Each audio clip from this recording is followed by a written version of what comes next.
estudio de nutrición. Y eso es algo que vamos a hacer también en Medicina 2, les comento, porque en Medicina 2 también hay una clase de, de nutrición por grupos específicos. Perdón, Medicina 3. Ahora estamos en Medicina 2. Y esta es de alguna manera, una réplica o un adelanto a esa clase, pero además, como ustedes saben, se ha solicitado incorporar también dentro de los temas la parte de medicina culinaria, que es algo que ya con un grupo, el primer grupo que hizo el taller, hemos desarrollado. Yo le he enviado a Marco Polo ya la presentación que se hizo en esa oportunidad, aunque con algunas modificaciones, algunos cambios y algunas adiciones. Esa presentación tienen que estudiarla para el examen. Con el grupo que viene en el taller del próximo sábado vamos a desarrollarla también, y, y eso es lo que tienen que estudiar como parte de esta clase, ¿no? Entonces, lo que queda desarrollar en esta clase es la valoración nutricional por grupos específicos. Les comentaba que en Medicina 3 vamos a hacer también esta clase, pero vamos a agregar ahí la evaluación del deportista, la evaluación nutricional del deportista, ¿no? Y acá en esta clase que vamos a hacer hemos agregado la parte de carcinogénesis de los alimentos. Es algo muy puntual, ¿no? Son 3 slides. Muy bien, entonces vamos a compartir la presentación. Marco Polo ya tiene la clase en PowerPoint del taller que hicimos y eso lo va a compartir con todos. Como les reitero, hay algunos slides que hemos agregado y otros retirado. Sí, doctor, ya se los pasé al grupo, doctor. Excelente. Y lo que he agregado está todo desarrollado, y particularmente lo que he agregado es cuáles son las formas de cocción más saludables y por qué, ¿no? El fundamento de ellas, y cuáles son las que no se recomiendan, ¿no? Ahí hablamos particularmente de las frituras y el uso de mucha agua en la cocina, porque van a ver ahí que la explicación es que cuando uno hierve alimentos con mucha agua, las vitaminas y los minerales se pierden en ese líquido, ¿no? Entonces, muchos alimentos pierden algunas propiedades, ¿no? Entonces, es muy importante. Y van a ver ahí cuáles son las formas de cocción que van a aconsejar a sus pacientes. Ahí hablamos de al vapor, al horno, asado, ¿no? En microondas, etcétera, ¿no? Y tiene su explicación. Muy bien. Entonces, a ver, aquí estamos.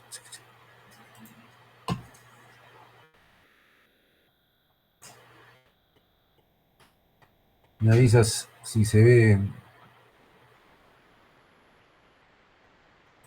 Marco Polo. ¿Se ve? Sí, doctor, sí se ve. Cañón. Vamos a subirlo un poquito. Muy bien, probablemente esta clase no nos tome menos de 1 hora. Entonces, lo que se especifica en la clase es desarrollar la valoración nutricional por grupos específicos, ¿no?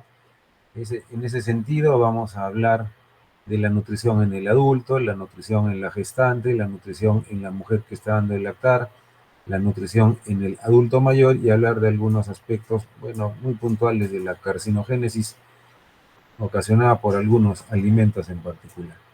Para ello, tienen ustedes que saber que hay ciertos conceptos básicos. Cuando hablamos de nutrición, es el procesamiento o aprovechamiento que nuestro cuerpo hace de los nutrientes, es decir, todos los procesos desde que la persona ingiere el alimento, lo digiere, lo absorbe, lo metaboliza y lo almacena, ¿no? Y al final lo excreta.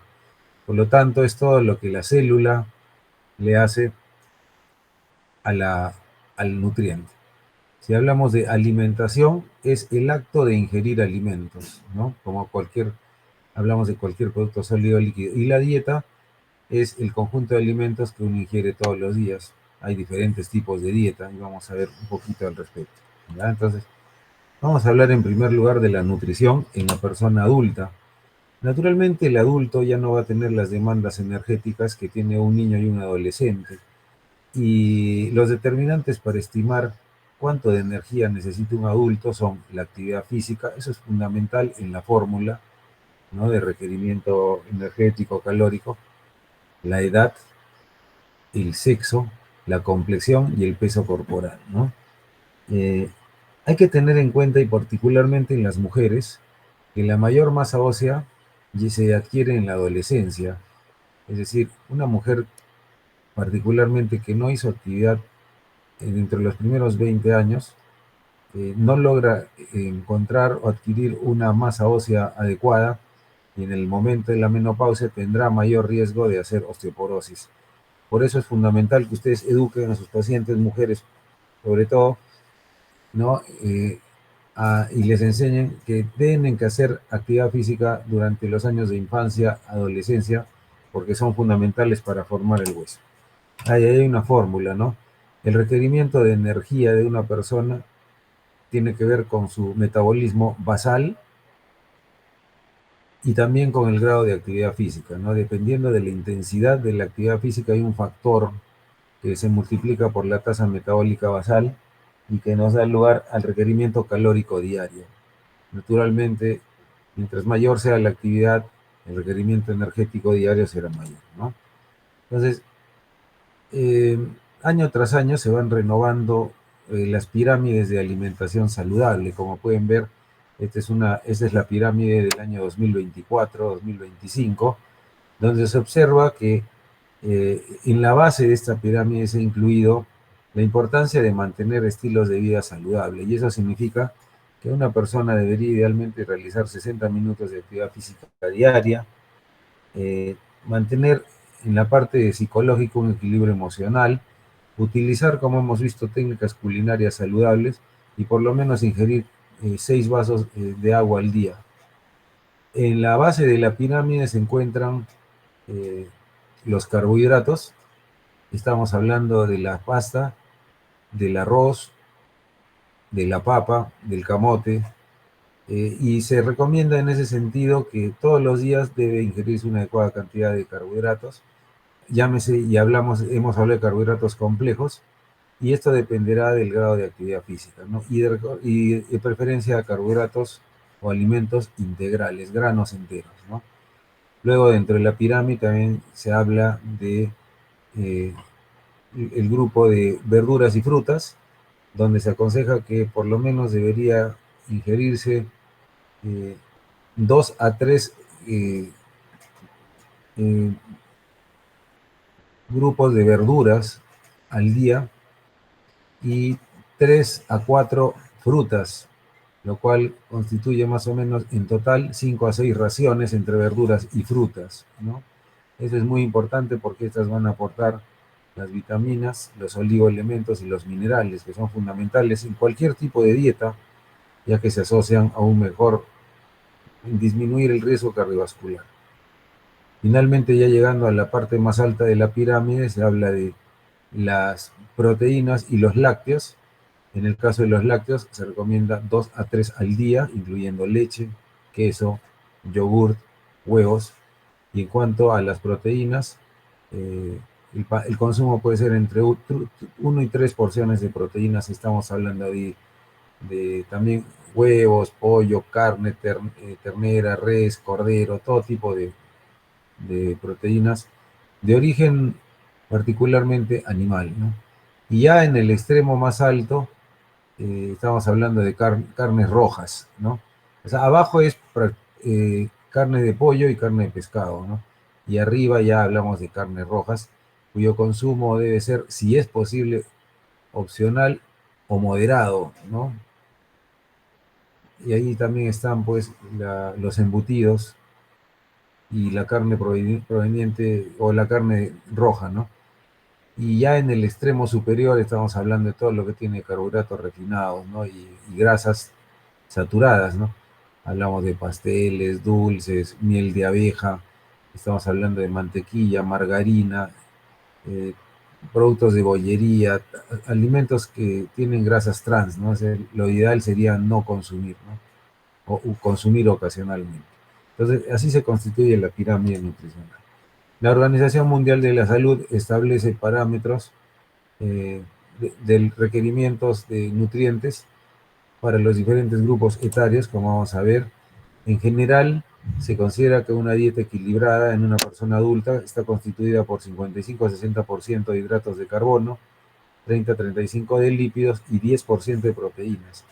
Habíamos hablado que en realidad no hay una dieta ideal. La mejor dieta es aquella que una persona pueda mantener en el tiempo, porque si yo hago una dieta vegana o vegetariana o una dieta intermitente, pero solo la hago 1 o 2 meses, no sirve de nada, ya que hacer una dieta implica un cambio en el estilo de vida. Por lo tanto, la mejor dieta es la que la persona puede hacer a través de los años. Y eso implica, y nosotros aconsejamos que lo mejor es que sea una dieta equilibrada, ¿no? En nutrientes, como se ve en el lado izquierdo. Ustedes pueden ver en el lado derecho, ¿no? Que hay diferentes dietas.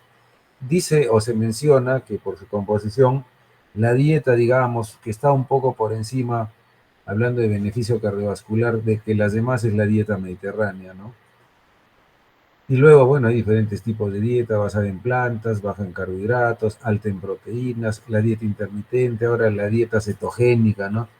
Entonces, todas estas dietas al final son beneficiosas, pero el problema es mantenerlas en el tiempo, ¿no? Entonces, si hablamos de frutas y verduras, ya hemos dicho, ¿no? Que por lo menos se debe ingerir 5 a 6 porciones, es decir, 400 gramos de frutas y hortalizas al día, sin considerar los tubérculos suculentos. Estamos hablando de las papas, el camote, la mandioca y otros tubérculos, ¿no? Entonces, estas frutas deben ser frescas, así como las verduras, e idealmente de temporada. Y en cuanto a las verduras, ya hemos hablado en el taller del plato inteligente, donde la mitad del plato debe ser verduras, ¿no? Como se puede ver, tanto en el almuerzo como en la cena. Si hablamos de azúcares libres, ya hemos dicho, ¿no? Que la ingesta de azúcares libres debe ser mínima, por eso se sugiere que sea menos del 10% de la ingesta calórica diaria, e incluso si queremos lograr un mayor beneficio debería ser inferior al 5% de la ingesta calórica total. Esto más o menos equivale a 50 gramos de azúcares o unas 12 cucharaditas rasas, en el caso de una persona saludable que ingiere una dieta promedio de 2000 calorías, ¿no?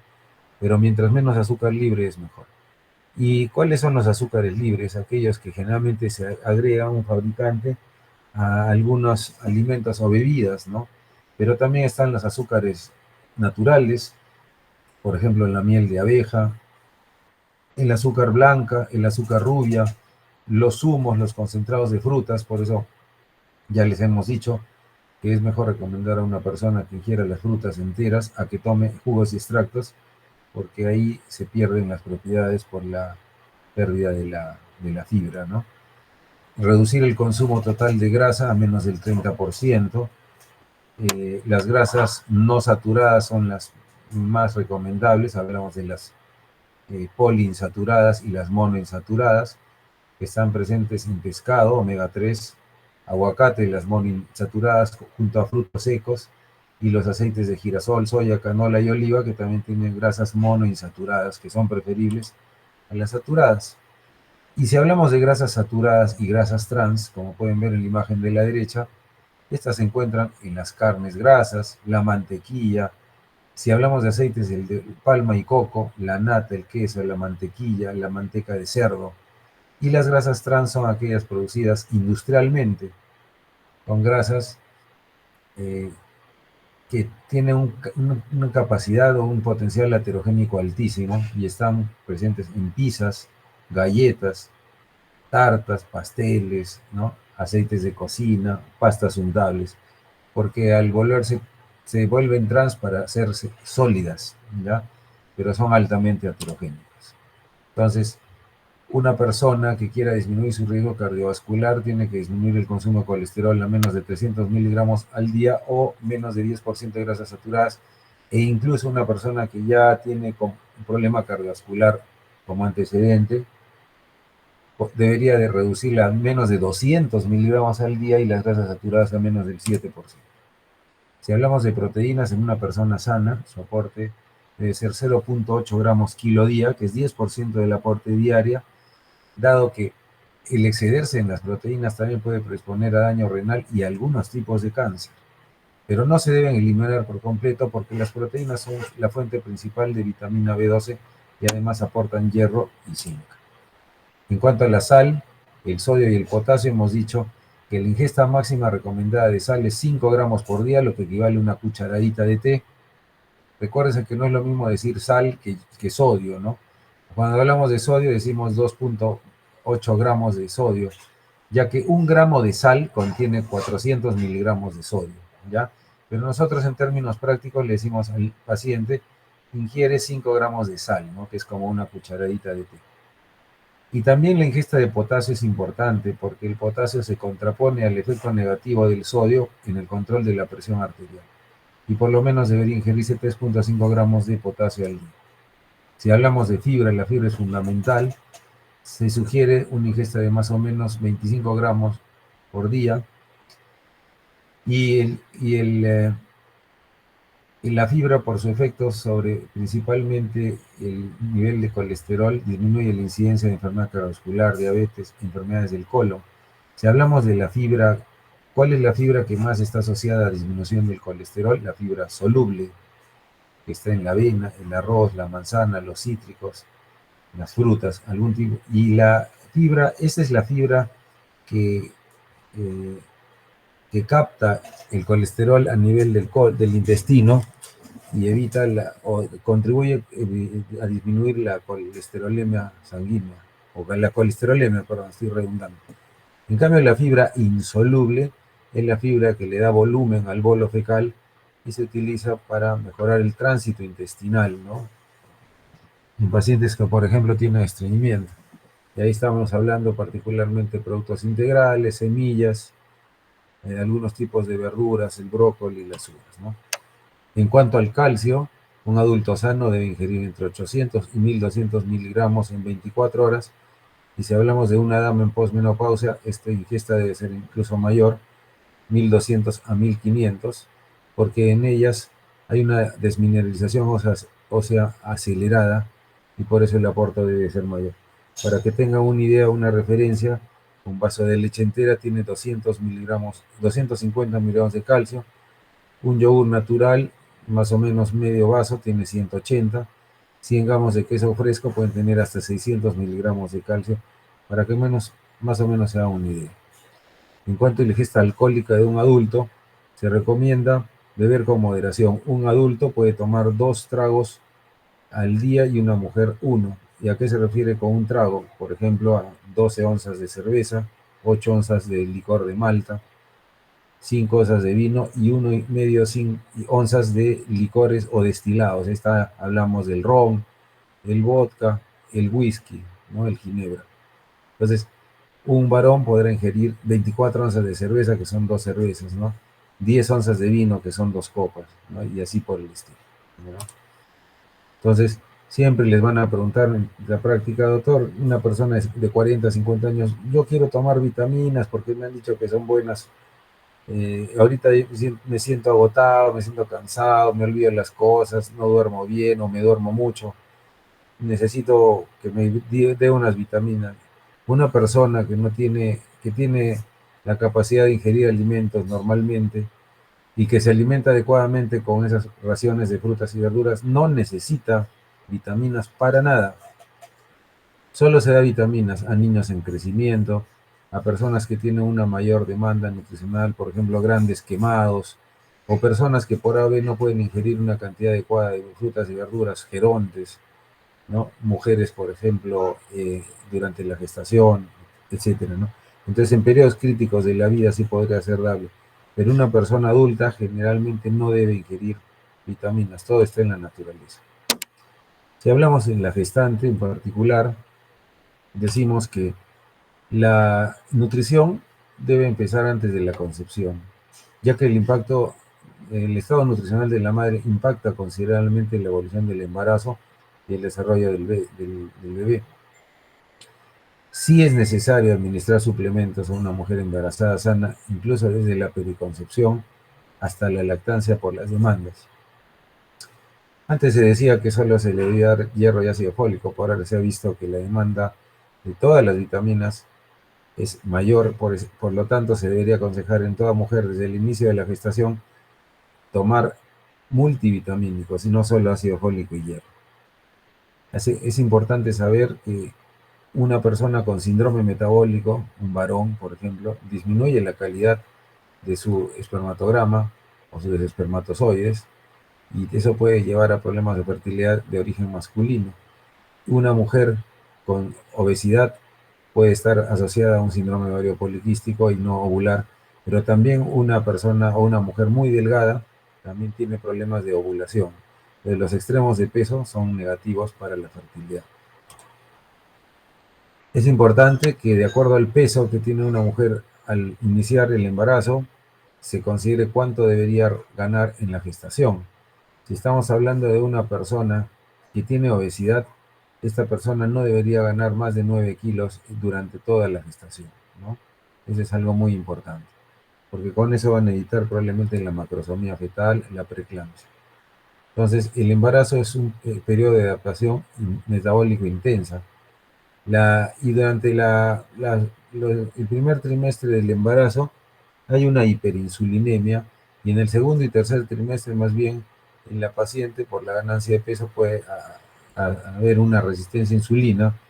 Por eso es que entre el segundo y tercer trimestre del embarazo es donde se detectan mayor cantidad de casos de diabetes gestacional, y la tolerancia a la glucosa que se hace en alguna de estas pacientes ante la sospecha se debe hacer idealmente entre las semanas 24 y 28 de gestación, ¿ya? Entonces, si una mamá no se alimenta adecuadamente desde la periconcepción, puede haber muchos efectos nocivos. Por eso debe tener una alimentación equilibrada en cuanto a vitaminas, calcio, omega 3, zinc, ácido fólico y yodo, ya que vamos a ver que su aporte no siempre es óptimo. Se considera que el requerimiento diario nutricional, el IDR se llama, de calorías, desde 340 kilocalorías más, ¿no?, del aporte habitual en que tenía cuando no era gestante en el segundo trimestre, y aumenta hasta incluso 452 por las demandas del niño y de ella, a 452 kilocalorías por día en el tercer trimestre. Entonces, si hablamos específicamente del ácido fólico en la gestante, tiene muchas funciones, ¿no? La eritropoiesis, la síntesis de ADN, el crecimiento fetal y placentario. Por lo tanto, en una carencia va a haber compromiso de las mitosis. Y en una deficiencia temprana, un niño podría experimentar, por la deficiencia de ácido fólico en la madre, malformaciones congénitas, eh, particularmente los desórdenes del tubo neural, y ahí hablamos de espina bífida, anencefalia, paladar hendido, defectos cardíacos. Por lo tanto, el suplementar a una mujer gestante con 0.4 antes de incluso iniciar el embarazo disminuye el riesgo de anomalías del cierre del tubo neural, porque hay un dato importante, que es que acá dice dar ácido fólico un mes antes de la gestación y mantenerlo por 12 semanas, pero ojo, el tubo neural se cierra a los 28 días. Entonces, así den por 3 meses. Si esta dama no ha tomado ácido fólico incluso antes de empezar el embarazo, igual, si tiene deficiencia, cabe el riesgo de que el niño haga defectos del tubo neural por el cierre temprano, ¿no?, de este tubo neural. En cuanto al hierro, el hierro también tiene que ver con retardo de crecimiento intrauterino, partos prematuros, mortalidad fetal y neonatal. Entonces, la necesidad de hierro aumenta por el aumento de la masa eritrocítica, el desarrollo de la placenta y el crecimiento fetal. Por lo tanto, el aporte nutricional debe ser 20 miligramos por día durante el embarazo, que incluso aumenta hasta 30 miligramos por día en el tercer trimestre. El feto es de por sí un almacén inflexible de hierro, ¿no?, independiente de la madre.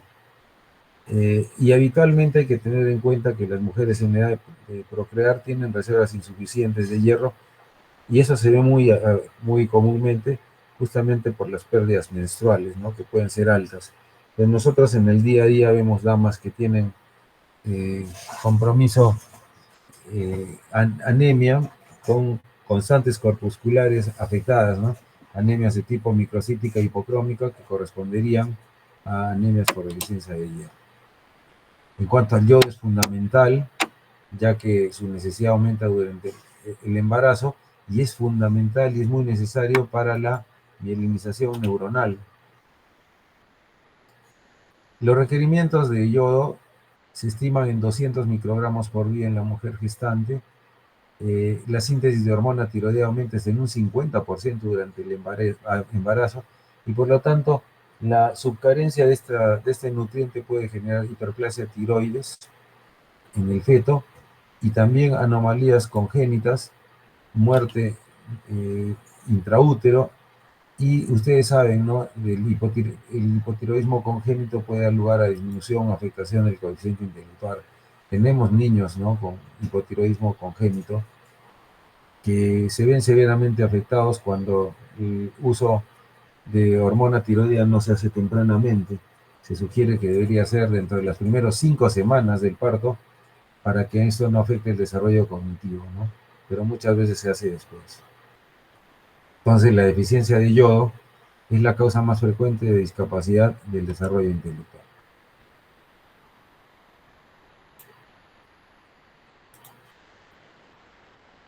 Algunos tips del yodo: el pescado y los mariscos son buenas fuentes de yodo. Su concentración es mayor en el pescado blanco que en el azul y más alta por debajo de la piel, ¿no?, del pescado. Los peces marinos contienen 6 veces más yodo que los de agua dulce y las pérdidas cuando se cocina algún alimento rico en yodo son mayores al hervir que al freír, ¿no?, o asar. Ese es un dato interesante también. La vitamina A en la gestante es importante para el desarrollo ocular, la función inmunitaria, el desarrollo y la madurez pulmonar. Su requerimiento es 200 microgramos por día y también puede generar retardo de crecimiento intrauterino, muerte neonatal, es algo muy importante.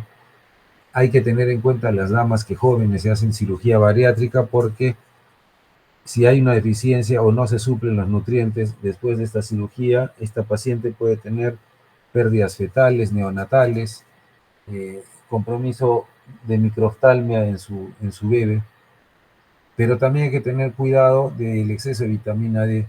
Por eso ustedes habrán escuchado hablar de la isotretinoína que se usa en pacientes con acné. Hay que tener mucho cuidado en una mujer joven que esté recibiendo el tratamiento en edad fértil para el acné con vitamina E como la isotretinoína, porque es un medicamento que puede generar teratogenicidad. Por eso una mujer que está usando este tratamiento no se le advierte que no debe embarazarse, que debe cuidarse, ¿no? Como pueden ver al final, ¿no? Dice isotretinoína para el acné, un análogo de vitamina A que puede dar lugar a anomalías fetales y abortos espontáneos. Entonces, la isotretinoína debería suspenderse un mes antes de planear el embarazo. En cuanto a la vitamina D, facilita el ingreso de calcio al feto en el tercer trimestre. No es esencial para la mineralización del feto, pero sí es esencial para la formación ósea durante la lactancia. Su deficiencia se asocia a diabetes gestacional y preeclampsia, porque su deficiencia aumenta la resistencia a insulina y se recomienda 400 unidades internacionales por día al inicio del embarazo, 100 unidades por día desde la segunda mitad del embarazo o lo equivalente a 100.000 unidades por día. Acá es y en una sola toma al séptimo mes, ¿no? Hay vitamina D en cápsulas de 100.000 unidades que se dan como profiláctico o como tratamiento, ¿no? Entonces también se puede dar una sola toma de 100.000 unidades al séptimo mes.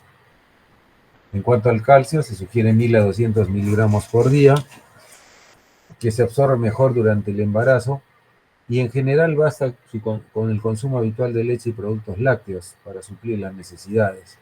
Es decir, 3 o 4 porciones de lácteos garantizan 1 gramo de calcio por día.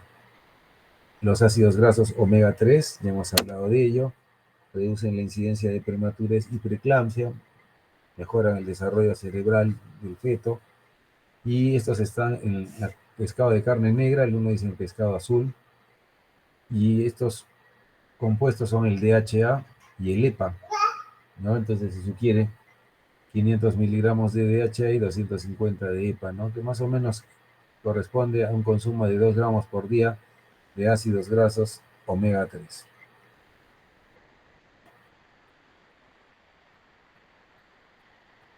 Muy bien, seguimos. Entonces, en general, hemos dicho, toda mujer gestante debe comer 5 porciones de frutas,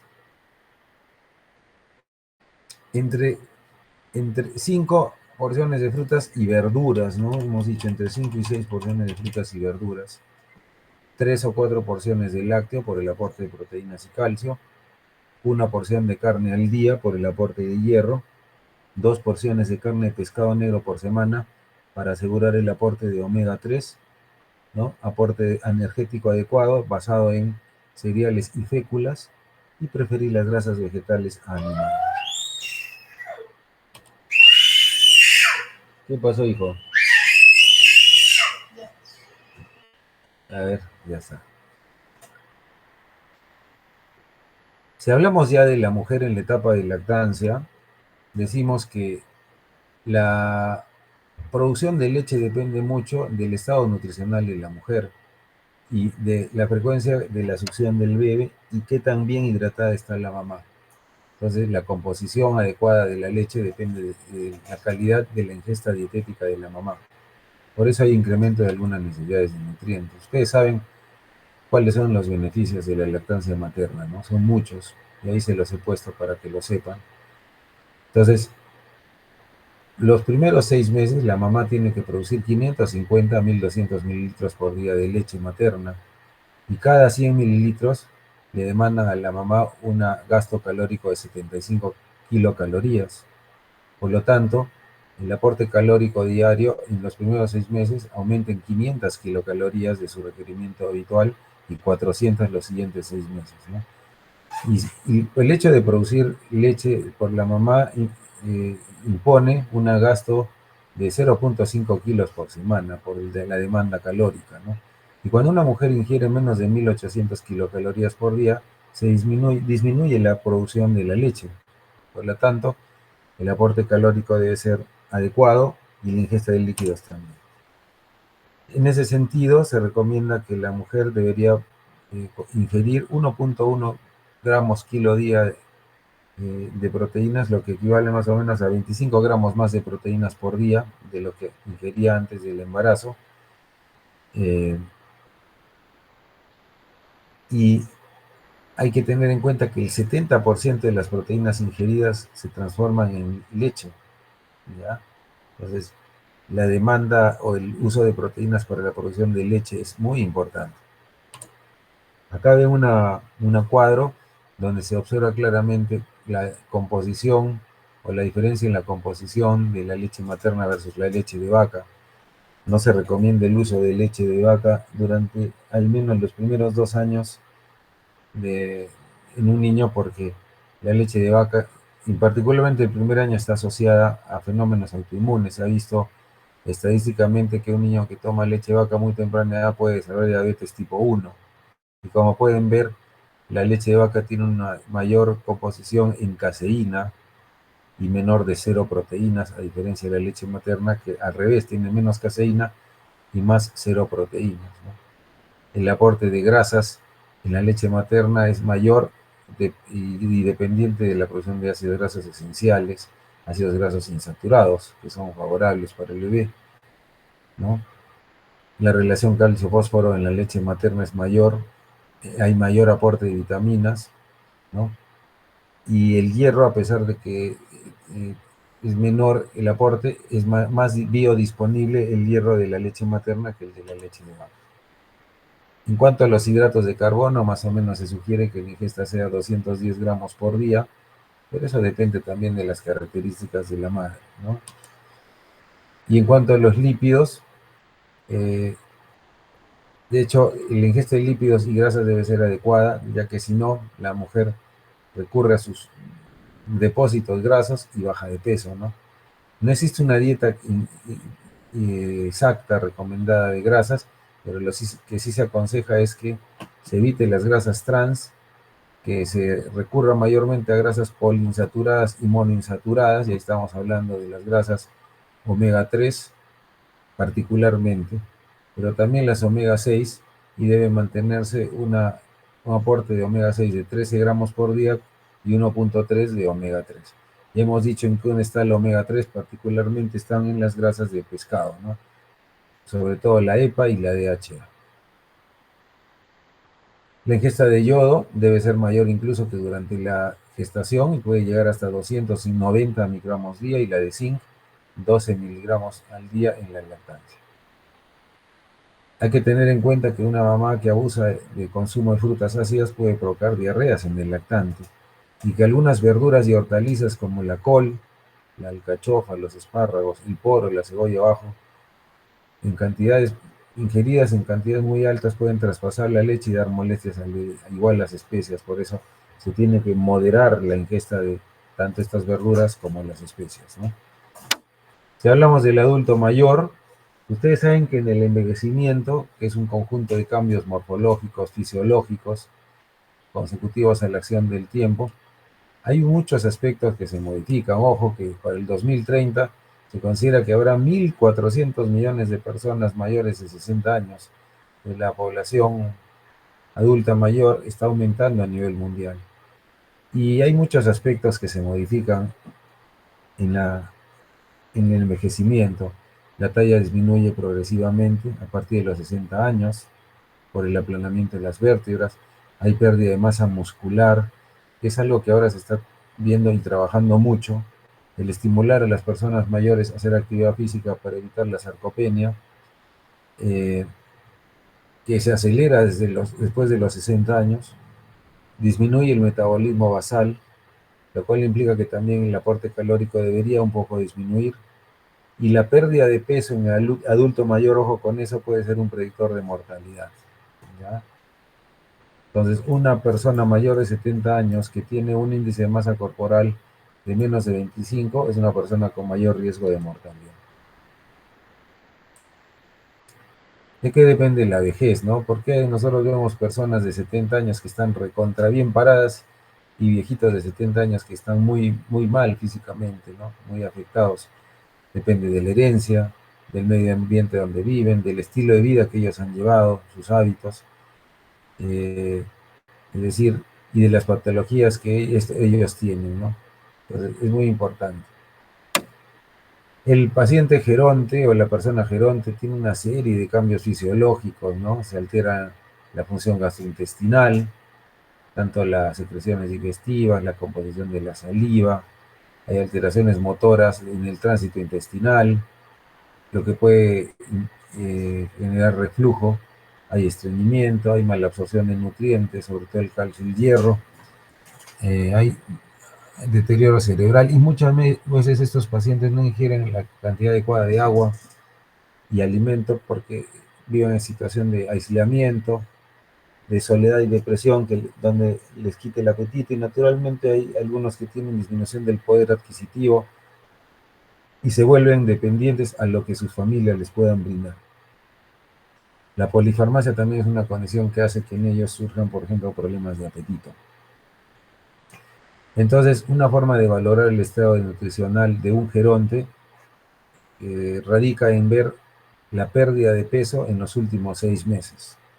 Y miren ahí los parámetros, ¿no?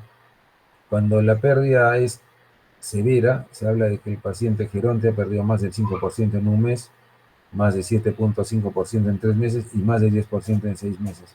Este es un parámetro que nosotros utilizamos mucho en pacientes que son hospitalizados, ¿no? Por algún motivo, y vemos cómo ha sido su pérdida de peso en los últimos meses, porque también es un factor, hemos visto, de pronóstico de mortalidad. Entonces, para los viejitos no hay alimentos prohibidos, solo que excluir alimentos que hagan daño en particular, y hay que ver cómo se deben cocinar estos alimentos considerando la capacidad masticatoria que tiene el geronte, ¿ya? Entonces, la energía debe ser más, por lo menos 1800 kilocalorías por día, pero ya acuérdense que eso varía dependiendo de la talla del paciente, ¿no? Igual la composición de carbohidratos, 55 a 60, ya habíamos visto eso, que es similar a un adulto, 15 a 20% en forma de proteínas y 30% de grasas. Acá en realidad no es 15 a 20, sería, vamos a corregir eso, 10 a 15%, ¿no? Ya está. Y las grasas 30%, ya hemos dicho que lo mejor son las grasas monoinsaturadas o poliinsaturadas, es decir, las omega 3. Grupos de alimentos recomendados en el paciente geronte: cereales y leguminosas, ya hemos visto cuáles. Las verduras harinosas.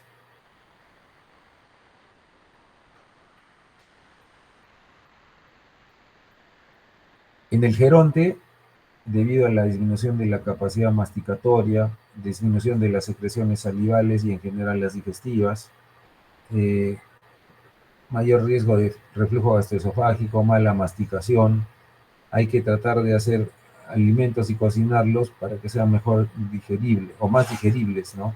Entonces hay que hacer alimentos en guiso, en sopas, en purés fortificados, ¿no? Eh, Alimentos de origen animal: la carne, el pescado, los huevos 2 veces al día, lácteos en cada comida en forma de leches, yogures o queso.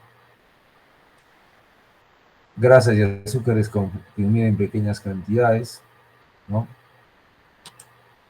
Agua 1,5 a 2 litros al día. Y hay muchos alimentos que tienen fibra, ¿no? Como son particularmente los alimentos que son integrales, ¿no? Pero también tenemos los frutos secos, eh,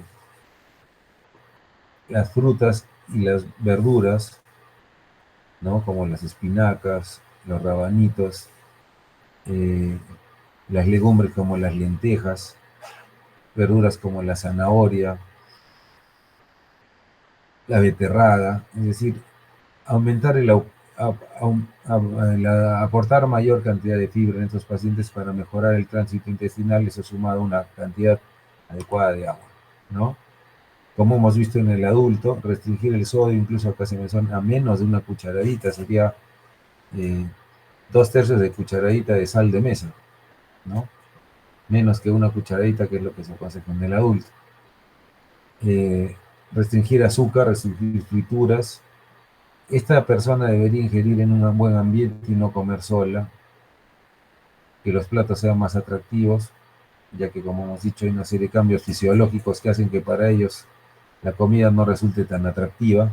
Y en estos casos, en pacientes adultos mayores frágiles que no tienen una buena ingesta, sí sería recomendable el uso de suplementos vitamínicos, ¿no?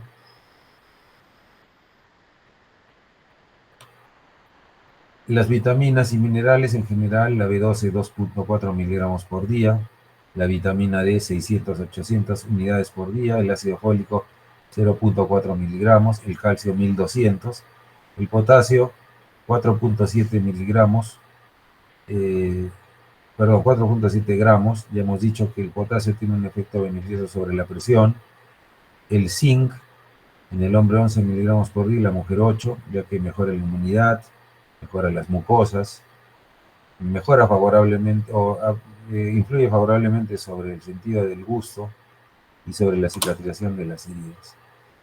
En una persona de edad que no ha hecho actividad física, jamás hay que aconsejarle hacer actividad física, y muchas veces en las labores de jardinería, en caminatas simples, en un baile o en caminar, ¿no?, por la calle, bajarse un bus y caminar, o bajarse del bus unas 5 cuadras antes de llegar a su casa y caminar esas 5 cuadras también es bueno. Y actividades del hogar como barrer, sacudir, limpiar el piso, ya son para ellos actividad física, ¿no? Se puede usar para darle sabor a las comidas, hemos visto, ¿no? Y también hemos visto en el taller las especias, las finas hierbas, el vinagre. Incluso estas estimulan el apetito. De acuerdo a la capacidad digestiva del paciente, hay que adaptar la textura del alimento. Por ejemplo, si tiene problemas de dentición, lo más recomendable será que coma tortillas, papillas de sémola, purés, ¿no?, pasteles de carne picada, flanes, arroz con leche en lugar de trozos, ¿no? Y les decía, ¿no?, que por ejemplo, a las cremas de verduras, para enriquecerlas con proteínas, se les puede agregar leche en polvo, huevos batidos, ¿no?, a estas cremas de verduras para enriquecer estos alimentos y que la textura sea la correcta. Y ya para terminar, un poquito de lo que se pidió, la nutrición y la carcinogenia, hemos visto que la nutrición inadecuada puede contribuir en un 35% a los factores causales del cáncer. Eso se ha visto, por ejemplo, en personas que tienen un tipo de alimentación y migran a otros lugares, a otros países. El cambio en la ingesta de alimentos aumenta su riesgo de algunos tipos de cáncer. Por lo tanto, una adecuada nutrición podría modificar el proceso carcinogenético en sus diversas fases. Hay alimentos que producen algunas toxinas alimentarias, por ejemplo, las aflatoxinas, producidas por ciertos mohos, por ejemplo, el Aspergillus flavus y el Aspergillus parasiticus, que pueden crecer en los alimentos como el maíz, el maní, las nueces y otras semillas en condiciones de humedad, y entre ellas la más conocida es la aflatoxina B1, clasificada como un carcinógeno de grupo 1 con fuerte asociación con el cáncer del hígado. Y como bueno, ya hemos hablado insistentemente, y los que rotan conmigo saben, ¿no?, que hablamos mucho de personas con obesidad. La obesidad es un factor de riesgo para el cáncer y podría ser responsable hasta de un 6% de todos los cánceres. Y mire, estas son estadísticas antiguas, ¿no? Se ha investigado extensamente la relación entre el peso corporal y el índice de masa corporal y el cáncer en algunas áreas concretas. Hemos visto en el taller, en la clase, que van a ver la asociación entre la resistencia a insulina y muchos tipos de cáncer, ¿no? Hablamos de esófago, páncreas, vesícula biliar, hígado, mama, endometrio, riñón, colon, recto, hasta 13 tipos de cánceres. Y en ese sentido, el disminuir la resistencia a insulina y la obesidad, por ejemplo, con la cirugía bariátrica, podría reducir la mortalidad de cáncer hasta en un 60%, increíble, ¿no? Mientras más temprana edad una persona tenga obesidad, hablamos desde un niño, pasando por la adolescencia, se ha visto que esto aumenta un riesgo de 2 veces más de fallecimiento por cáncer de colon. Y es así que la obesidad y el síndrome de resistencia a insulina van a influir sobre las concentraciones de un factor muy importante, que es el IGF-1, o un factor llamado factor de crecimiento similar a la insulina, que es un compuesto potencialmente cancerígeno. Es algo de lo que no se habla, ¿no? Pero la obesidad per se, al aumentar este factor relacionado con la resistencia a insulina, también tiene mayor riesgo de algunos tipos de cáncer, como hemos visto, ¿no? Entonces ya hemos hablado de próstata, mama, pulmón, colon, páncreas, ¿no? Todos los tipos de cáncer que hemos dicho, que son hasta 13 o más, ¿no? Por lo tanto, hay que tener mucho cuidado y hay que trabajar sobre la obesidad, porque ya hemos visto también que, de acuerdo a la OMS, la obesidad está asociada a hasta 200 tipos de problemas de salud, imagínense, y entre ellos el cáncer, del cual no se habla. Hemos tenido mujeres jóvenes, pacientes que tienen cáncer, hacen cánceres a temprana edad, ¿no?, de endometrio, por ejemplo, justamente por la asociación que tiene este tipo de cáncer con la resistencia a insulina. Muy bien, ahí estoy con un rico adobo arequipeño en mis clases de Gatur. Y hemos terminado la clase antes de una hora. Esta clase, como les decía, es un complemento de la clase que se dio en el taller, que ya Marco Polo les ha distribuido. Entonces, para el examen tienen que estudiar esta clase que hemos dictado y la clase que corresponde al taller. El grupo que no la ha recibido la va a recibir este sábado, ¿no?, antes de empezar el taller. ¿Ya? Muy bien.